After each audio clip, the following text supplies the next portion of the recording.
আসসালামু আলাইকুম গাইস, কেমন আছো তোমরা? আশা করি সবাই অনেক ভালো আছো। আলহামদুলিল্লাহ আমি অনেক ভালো আছি। আজকে আমি আমার পুরনো একটি হিজাবকে খুব সুন্দর করে সাজিয়ে তুললাম। এই জন্য প্রথমত তোমাদের একটি চেরি কাপড়ের হিজাব লাগবে। এখন আমি হিজাবের দুই পাশে ডিজাইন করব।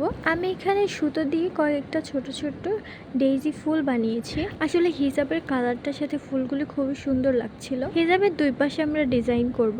মাঝখানে 4 ইঞ্চি কাপড় বাদ রেখে সামনে পেছনে দুইটা ফুল করে দিব। ফুলটাকে করার জন্য প্রথমত আমরা একটা মাপ নিয়ে নিব। সেটা হচ্ছে আমি একটি বোতলের কাকের মাপ নিচ্ছি। তোমরা চাইলে এর চাইতে ছোট এবং বড় করে নিতে পারো।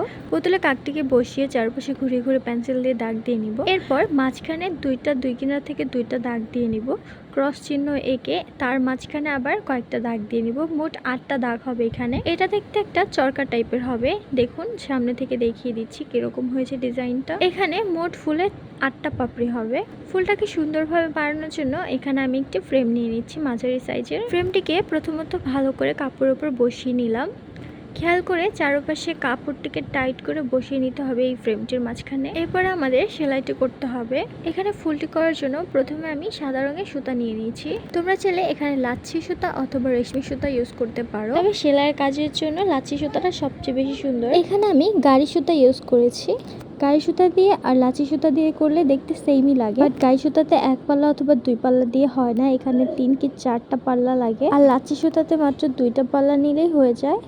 এখন আমি তোমাদের ফুলটাকে বানিয়ে দেখাবো। আমি যে লম্বা লম্বা দাগগুলি দিয়েছি প্রত্যেকটা দাগে এখন পাপড়ি হয়ে যাবে। আর এখানে প্রত্যেকটি পাপড়ি আমি করব লেজিটেজি স্টিচ দিয়ে। এই সেলাইটা কিন্তু আমরা কম বেশ সবাই জানি। আমি এই জন্য কয়েকটা পাপড়ি করে দেখাচ্ছি তোমাদের। প্রথমে আমরা এই সুইটিকে ফুলের মাঝ বরাবর উপরের দিকে তুলে নিব। এরপরে সুতাটাকে একটা প্যাচ দিব। সুতাটাকে প্যাচ দিয়ে আবারও সুইটাকে মাঝখান দিয়ে নিয়ে একদম পাপড়ির শেষের দিকে তুলে ফেলবো। অ্যান্ড দেন সুতাটার মাঝখান দিয়ে আমাদের সুইটা বের করে নিতে হবে। এভাবে করে প্রত্যেকটা লেজিটেজি স্টিচ দিয়ে নিব। এখানে কিন্তু মোট 8টা পাপড়ি হবে। কম বেশি যাতে না হয়ে যায় এই জন্য কিন্তু আমাদের প্রত্যেকটা মাপ দিয়ে দাগ দিয়ে নিতে হবে। গাইস, তোমাদেরকে আমি এই সেলাইটা দেখিয়ে দিচ্ছি। আর হ্যাঁ, ভিডিওটা ভালো লাগলে অবশ্যই একটি লাইক করে দিবেন আর কমেন্ট করে অবশ্যই আপনার মতামত জানিয়ে দিবেন যে আপনাদের কাছে ভিডিওটা কেমন লেগেছে। সো গাইস, এভাবে করে আমি কয়েকটা সেলাই দিয়ে নিচ্ছি।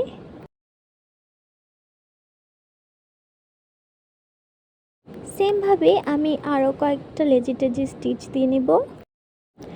আমার কিন্তু এই হিজাবটা অনেক পুরনো, অত বেশি একটা পরা হয়নি বলে কালারটা এখন সুন্দর আছে। যেহেতু চেরি কাপড়ের কালার নষ্ট হয় না তেমন, তারপরও কাপড়টা খুবই ভালো ছিল। যেহেতু আমি এই হিজাবটা একদমই পরিনি, হিজাবটা দেখতে খুবই সাদামাটা ছিল। কালারটা অবশ্য আমার এটা খুবই পছন্দের একটি কালার, তারপরে এটা বেশি পরা হয়নি। তার জন্য আমি আমার হাতে ডিজাইন করে সুন্দর করে একটি হিজাব তৈরি করে নিলাম। সো গাইস, এইভাবে করে আমি 2টা ফুল তৈরি করে নিলাম। এখন আমরা এই ফুলের মাঝখানে রেনু দিব। ফুলটা যেহেতু সাদা রঙের তাই ভাবলাম মাঝখানে রেনুটা আমি বাসন্তী হলুদ রঙের করব। রেনুটা করার জন্য আমি আবারও ফুলের মাঝখান দিয়ে এই সুতাটাকে বের করে নিব। এরপরে একটা হাত দিয়ে সুতাটাকে টান দিয়ে ধরবো। অ্যান্ড দেন আমরা সুয়ের মাঝখানে 4টা প্যাচ দিব। 4টা প্যাচ দিয়ে আমরা আবারও মাঝ বরাবর গেঁথে দিব সুইটাকে। এরপর আবার নিচ দিকে টান দিয়ে সুতাটাকে একদম সেট করে নিব। সো গাইস, এভাবে করে আমার 3টা স্টিচ হবে।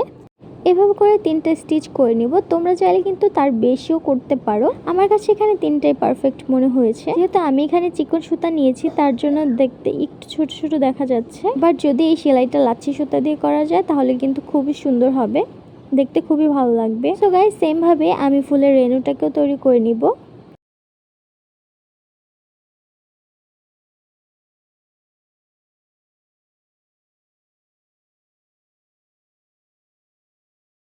প্রত্যেকটা স্টিচ কিন্তু তোমাদের বুঝে দিতে হবে যে যাতে এই 3টা স্টিচ করার মতো একটা গ্যাপ থাকে, ওই অনুযায়ী এই স্টিচগুলো দিতে হবে। ফুলের মাঝ বরাবর যাতে পুরো রেনুটা সুন্দরভাবে বসে, তাহলে কিন্তু দেখতে খুবই সুন্দর লাগবে। সো গাইস, সেম ভাবে আমি প্রত্যেকটা ফুল করে নিব।